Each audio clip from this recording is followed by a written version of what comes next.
Kundi la wazee kutoka jamii ya Mijikenda limetuhumu mwanasiasa mmoja wa Pwani kwa kupanga njama ya kumuondoa mwenyekiti wa bodi ya mamlaka ya bandari ya Kenya KPA, Benjamin Tayari. Wazee hao wamedai kuwa Bwana Tayari na mkurugenzi mkuu wa KPA Captain William Ruto wanapaswa kuendelea kuhudumu bandarini kutokana na ushirikiano wao mzuri. Wakiongozwa na Patrick Mangale na Daniel Kitao, wazee wa jamii ya Mijikenda wamemwomba Rais William Ruto amwache Benjamin Tayari aendelee kuhudumu kama mwenyekiti wa bodi ya mamlaka ya bandari nchini KPA.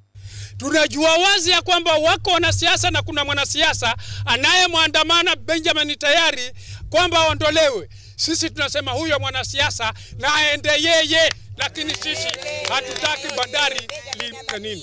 Benjamin abaki, na tunaomba rais, wewe ndio appointing officer. Hatuwezi kukubali wewe ushirikishwe na wanasiasa ambao hawana chochote wa kuharibu ili ukosane na Mijikenda.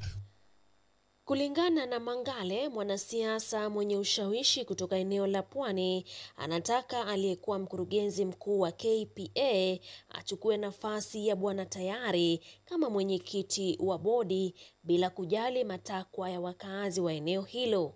Yuko mwanasiasa wa Kilifi ambaye hata amekuwa governor Kilifi.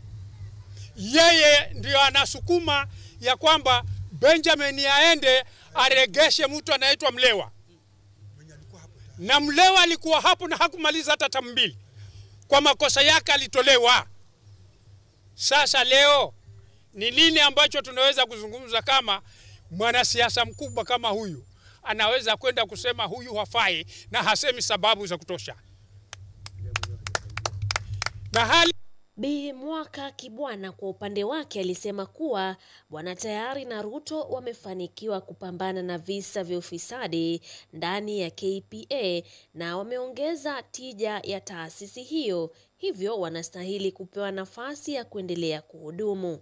Twakusii mheshimiwa, hao watu wakimaliza muhula wao uwaregeshe, kwa sababu ulikuwako hakuna container zaingia, hakuna meli zaingia. Saa hii masaa 24 meli zinaingia, container zinaingia na bonus pia watu wa KPA wanapatiwa. Kwa hivyo sisi tuna imani baada ya wao kumaliza muhula na ukawaongezea, vijana wetu wataingia kazini, sisi wamama tutafurahi, tutaishi vizuri. Hata wale vijana wanaoita wakora wanavipanga mikononi hatutawaona, watoto wetu watanyooka.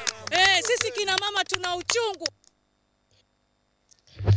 Katika ziara yake ya hivi karibuni eneo la Pwani, Rais Ruto alitangaza kuwa wafanyakazi wa KPA watapokea bonasi ya kila mwaka baada ya mamlaka hiyo kufikia lengo la milioni 2 mwaka jana.